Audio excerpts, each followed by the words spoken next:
Kuliyaphila Baba nkulunkulu sesihlangene lana Nkosi endlini yakho Jehova Simakade siyazisondeza kuwe Nkosi ukuba uvule inhliziyo zethu uvule ingqondo zethu Nkosi elungileyo bese Nkosi ngisho ngakwenkonzo incebo yakho Nkosi ezolishumayela lizwi nkulunkulu Baba ingashululwa kwayo kodwa Nkosi ngena wena nkulunkulu sikhulumele kuye Nkosi Baba siyabonga Jehova Simakade kuseni sibonga ukuthi uNkulunkulu sihlanganisile ubone wena Nkosi kufanele namhlanje uNkulunkulu ukuba sizohlanganela Nkosi emkhosini wakho Baba oyingcwele nalizwi lakho Nkosi alithole indawo enhlizweni zethu Baba siyalitelela uNkulunkulu wami siyavuma ngemilomo yethu ukuba siyalivulela ukuba lidwele lokwenza umsebenzi egameni likaJesu.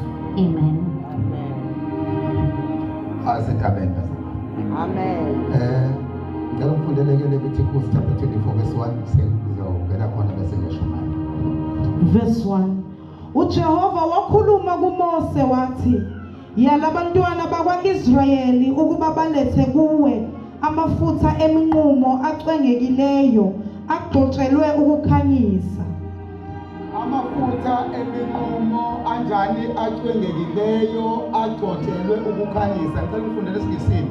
Amafutha eminqumo acwengekileyo agcotshelwe ukukhanyisa.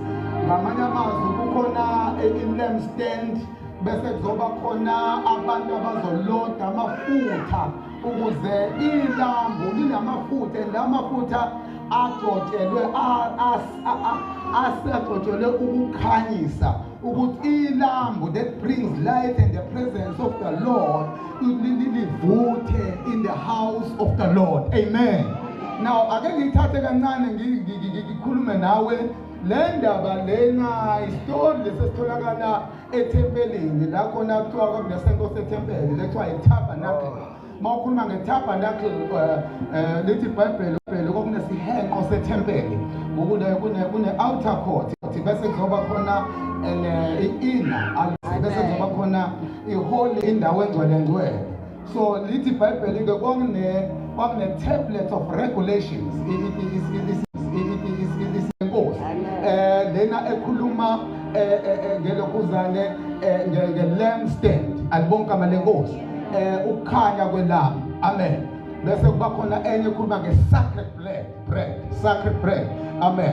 Izinkwa zabapristi alibonke amalenkosi izinkwa kuba kunezinkwa zonke lezi zinto lezi ngilamaTabernacle zazisho into ethi specifically I want to talk to you about the lamb ilambu uNkulunkulu akhuluma ngalo kuMoses ukuthi amafutha awalethwe ngabantu ogcobo lokukhanyisa the anointing of bringing ukukhanya into the lamb alibonke amalenkosi. Now kusho ukuthi ngamazwi lokukhanya lokhu okhulunywa ngakho akusikona nje into yomfundisi kodwa into yenziwa ngabazalwane because abazalwane must bring oil into the lamb to keep the lamb humble. Uthi command your people to bring a crushed oil alibonke amalenkosi balethe amafutha agcwalise ilambu ukuze amakhandoshika ilambu limele the presence of God. Ilambu limele kukhanya ukuthi wonke umuntu ofike la noma bekumnyama endlini bekwafika la kunelambu elikhanyayo khona into zasendlini yakhe ziyakhanya. Ilambu lisho ukushintsha kwezimo zabantu abaxakekile. Ngicela ukushumayela bazalwane, ngicela ukushumayela namhlanje. Ilambu ke is a symbol of God's presence. Amen.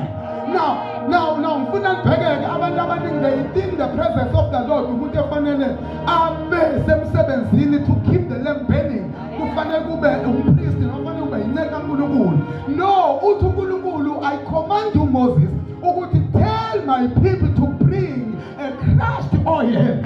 Letha amafutha agcwalisileyo uwaletha azogcwalisa ilambu ukuthi ilambu lihlale livutha.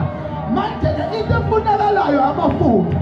Question nayo why amafutha afune kubazalwane kusho ukuthi khona abantu la edinga bashayeke edinga babe nezimo bayibashayayo bangawuthandaza umthandazo we-freedom kodwa bathandaza umthandazo besikwizekile besesimweni lakhona bengasawuthandazi umthandazo wengqondo lokuhlakanipha kodwa bethandaza bebanjwe isimo under a certain condition bavele bathandaza bengaphansi kwendwindini bathi babethandaza bese kubuthula ku-oyel kuphuma u-oyel mawuphuma lo oyela bese urana straight into the altar bese ufilapha the lamb uzogcwalisa narimahandosi andalabaya makhama funa abantu ukhipha abantu wena Moses la kunabantu nabo hayi noma kodwa abantu abazokhashwa izipho and produce oil. Amen. And that oil shall be called an anointed oil. Oil logo. Oil onendangiso. Amen. Ukuthi manje uma lo oil uphuma uzongenisa kulembu kona lithi iBhayibheli lithuke kuleyo altar kuleyo tabernacle kwakune stand nelambu so inside the lamp kwangena uoil but lo oil ongasuki kumpriest wosuka to the nations wosuka kubathandazi wosuka kuma-intercessors wosuka kubantu abathi ngiyakholwa kodwa izinkinga zami asangivumele ukuthi ngikhona ngiyathandaza kodwa isimo sami asavumi ukuba ngithandaze mina noma ngithandaze yami injabulo isemthandazweni. I'm no longer happy like others because my condition ayabisimo asingivumele sibi lithi iBhayibheli bring that crushed oil bring those people with the crushed oil that this oil be sucked awuphume lo oil uyongena kwi-altare uzongena kwilambu lase-altare likaNkulunkulu bese ilambu likaSomandla livuthe abantu babona bephila bazi baphiliswa ngobani baphiliswa abantu beyinhlungu nenhlupheko babona abantu bephumalala abantu baphiliswa ngobani baphumeliswa yilambu leyinhlungu nenhlupheko zabantu abathi kushayelile bakakusabuyela muva akunoba sinetha bakakusabuyela muva ngoba sebeprodusa manje the oil of the journey amafutha abo lwabantu amafutha abo lwebandla amafutha abo lwabadlali ngoba nje kunabantu abakalala ebusuku kunabantu. Hallelujah! Jesus!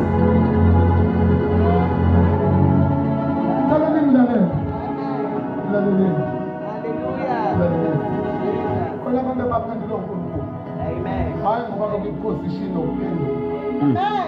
Kunabantu abaphendula uNkulunkulu kuyakhona abantu uNkulunkulu abakrashayo abakhamuswa u-oyela walebandla. Ngibona ngishumayela ucabanga ukuthi umthandazo yami kunabantu abakrashwa uNkulunkulu. uNkulunkulu yabacindezela baproduce the anointing oil and fill up the lamp of the altar. Kugcwala ilambu lase-altare kugcwala amafutha mangima la ngithi the Lord is here ubona wena kuhayiza abantu khona umuntu othi izinto zangayilungi kodwa ezabanye ziyalunga athi mina ngiyezwa kuhambe kahle empilweni kodwa ngiyabonga Nkosi ukuthi ngiyawukhipha uoyela wase-altare ngiyawukhipha uoyela ophumelelisa abazalwane ngiyawukhipha uoyela oqamba izipho oqamba iy'nkinga zabantu ngiyawukhipha uoyela ophilisa abagulayo uoyela oqamba izibopho zabathathi Samantha, no one in the Libala.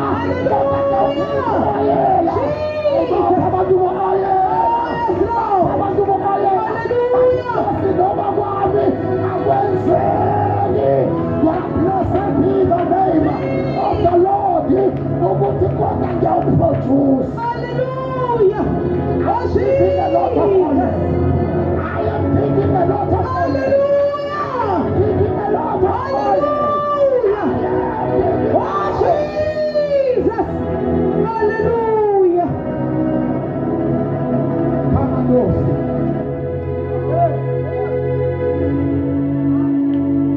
I'm telling you,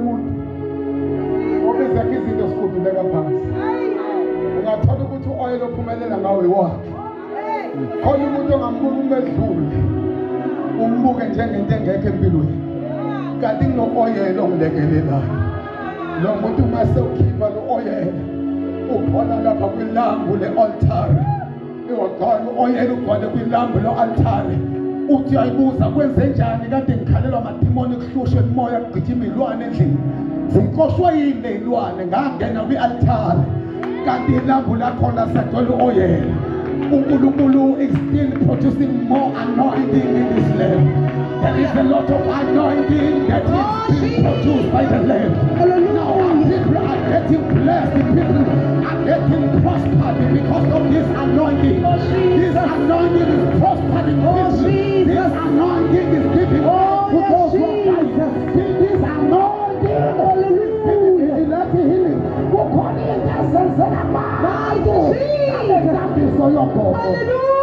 Hallelujah. Oh yes, Jesus. Tell them to bring a crushed oil.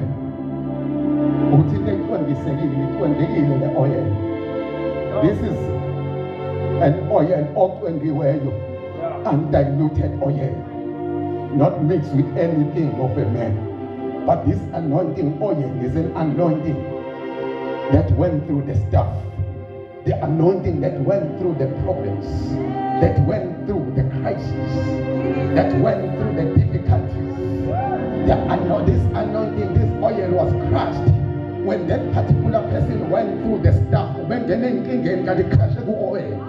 Oil and starting getting and telling this. Life but God was giving out was oil automatically the oil. The land was getting full of the oil.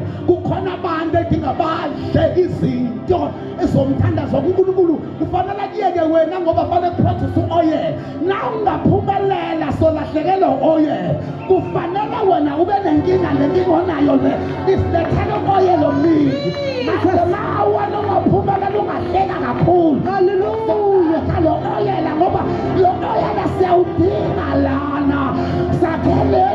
Because of your oil. Now we pass over because of your oil. Hallelujah. Branches because of your oil.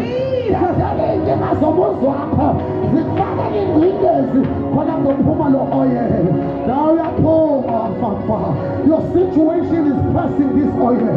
Your problems are pressing this oil.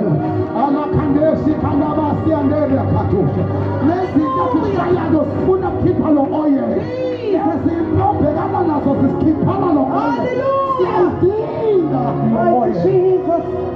Oh, hallelujah. Mighty Jesus.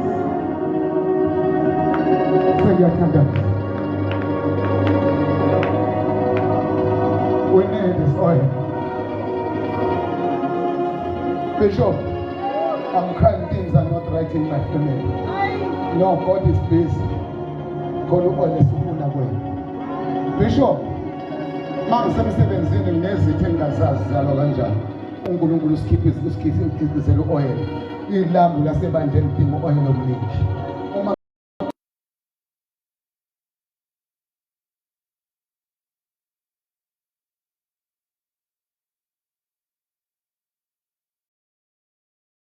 Altar. Awe altare engeke azavele uma ngabe wena usajabula uNkulunkulu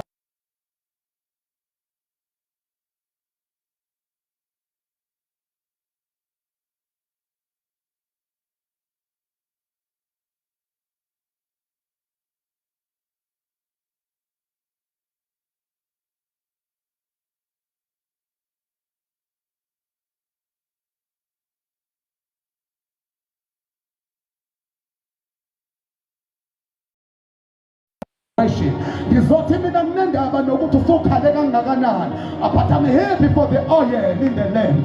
Anginendaba nokuthi uthatha izinto ezakhe impendulo ziyabaleka uphenduleke ingoba, but there is an oil that is getting filled into the land. Kukhona oil ongenayo kwilambu labazalwane ibandla kwi-altare kunelambu elifanele livuthe lithi iBhayibheli u-Eliya kwakuyindoda eseyindala amehlo esenqundekile, kodwa lithi iBhayibheli esenqundekile amehlo but ilambu lalisakhanya. Ngamanye amazwi, the oil was still there in the lamp to produce light for the nations. Sizonke kukhanya silethe ichaswa, silethe iKZN, silethe iSouth Africa. We need a lot of oil. We need a lot of oil. We need a lot of oil. We need a lot of oil. We need a lot of oil.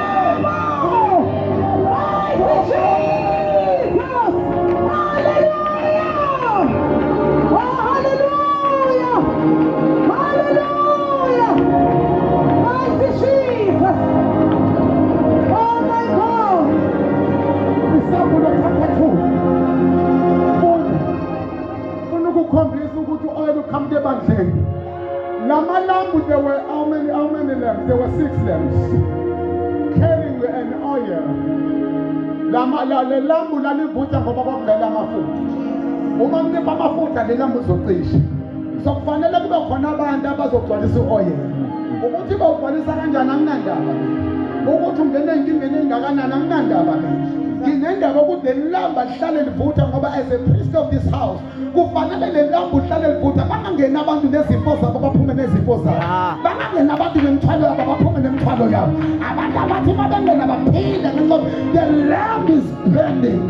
The lamb is burning. Hallelujah. The manifestation of the anointing is there. The presence of the Lord is there. Hallelujah. Verse 5. Lapho khumbula lapho uwe khona. That was a church, that was not a person. The statement was directed into the church. Amen. The statement was not directed into a man. Jesus. Funda khumbula lapho uwe khona. Uphenduke. The church kuthiwa likhumbule la uwe khona liphenduke. Wenze imisebenzi yokuqala. Lenze imisebenzi ngathi usaqala ukuphenduka ubesaba uNkulunkulu. Wazi waqala wajwayela ukuba yikholwa. Wase uyamjwayela noNkulunkulu ngoba sokujwayela ukuba yikholwa. Masokujwayela ukuba yikholwa noNkulunkulu uyamjwayela. Kuze kufanele kulimala izinto angaba yilimali ngoba usukholwa ngokujwayela. You are no longer fear God and His presence.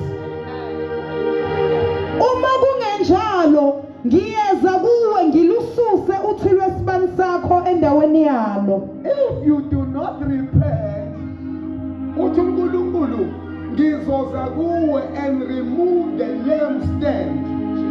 And remove the lampstand in an altar. Kusho ukuthi kuyenzeka abantu bakhonze bahlangane kodwa i-lampstand has been removed. Kuhlangana abantu but the lampstand has been removed. Bahlangane bezokhonza ubona ibandla ligcwala kupaka imoto but the lampstand has been removed. Uthi uNkulunkulu I will come and remove the lampstand ngizosusa uthi lwesibani. Uma kususa uthi lwesibani kusho ukuthi the problems of the church angeke saphela. Abantu bazogula baze abanye bangene emathuneni bangcwatshwe because the lampstand has been removed. When the lampstand is removed, akho lutho olusha olwenzakalayo. Ongenayo kuyafa nongenayo akuphumeleli lutho ngoba the lampstand has been removed. Now uthi uNkulunkulu repent. Phendukani. Nikhumbule imisebenzi yenu yasemandulo ukuthi yonke into ebeniyenza beninokubesaba uThixo. Namhlanje senako ukwesaba uNkulunkulu. Senenza noma kanjani uthi bathi as I commanded you, repent. Repent.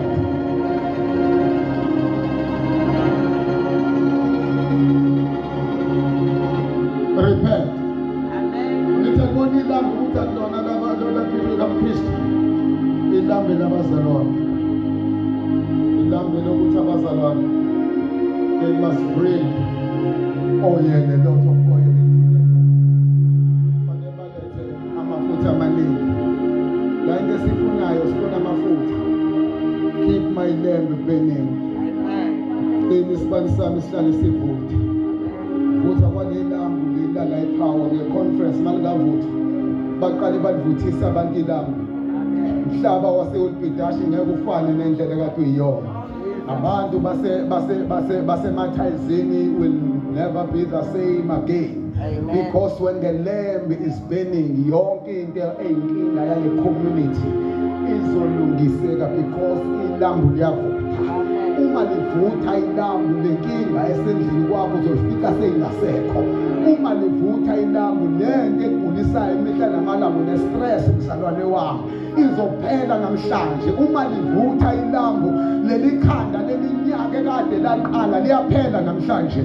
Uma leli lambu namhlanje lingavutha lenza umehluko empilweni yakho lesi sifo esikuphethe singanqamuka ungazi sinqamuke kanjani. Uma lingavuthi ilambu lomnyango kade ugqolwe ngabaphakathi empilweni yakho ungavuleka namhlanje. Uma lingavuthi ilambu lempendulo yomthandazo wakho namhlanje ungayithola. Let us burn the lamp. Akalivuthi ilambu ukunyakaza uSomandla, akanyakaza amazulu, akanyakaza uNkulunkulu ey'mpini zemndeni yethu, akanyakaza uNkulunkulu kuma-challenges esibhekene nawo. Let the lamb of the Lord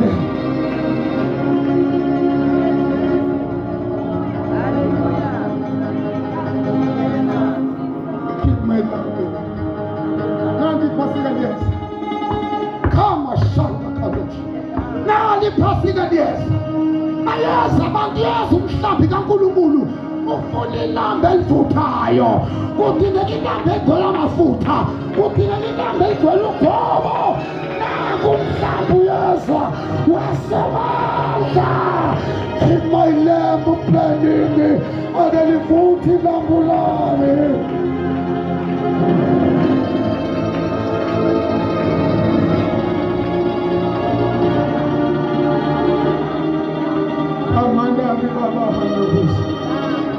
Hey! Bayaza abantu umhlaba wonke kodwa liyavutha ililambu. Likhona ililambu ePower. Ngabe ilambu liyavutha yini? Noma kuyobe kugcwele abantu kuphela behlanganiswa ukujabulela ukuhlangana kwabantu. Kodwa ilambu liyobe livutha yini? Ala mahandasi kamandori kamondo. Ngabe ilambu likaSomandla liyobe livutha kwi-altar elingcwele. Kungaba bazongena bazophila na? Kungaba imessage izoba prophetic na? Kungaba bazoza uNkulunkulu bazomthola na?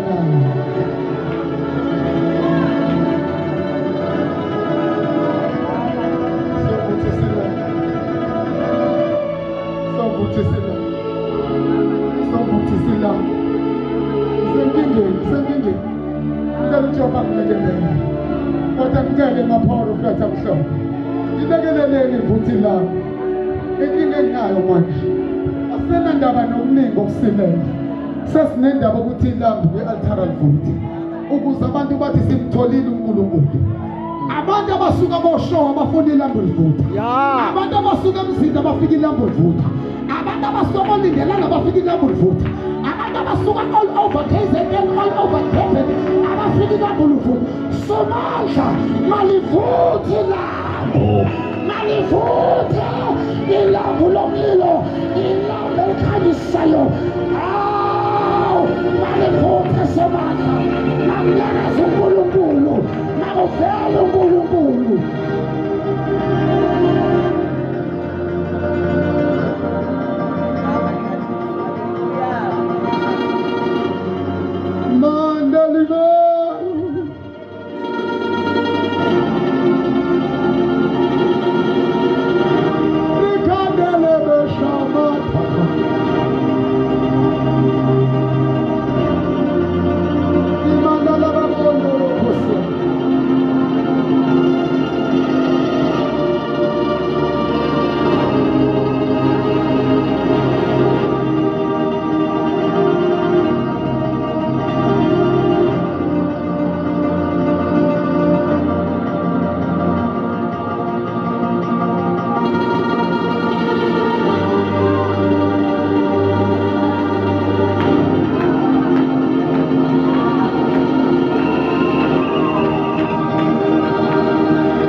asidingi omningi kodwa sifuna ipresence yakhe asifuni omningi kodwa sifuna ipresence yakhe asifuni omningi kodwa sifuna yena.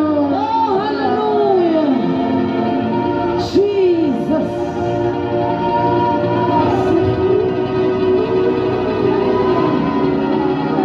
Hallelujah. Jesus.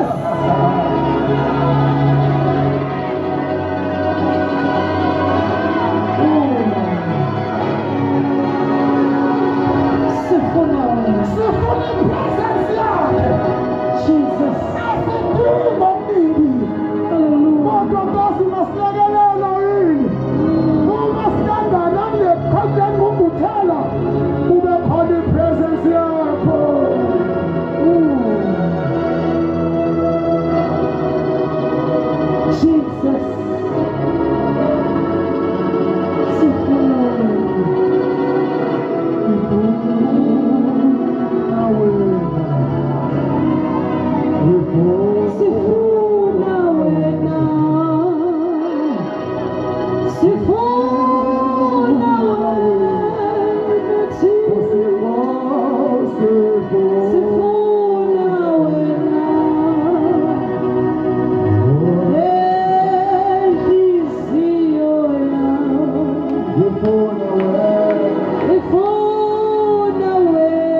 uyapheka amafutha egcwala intesonto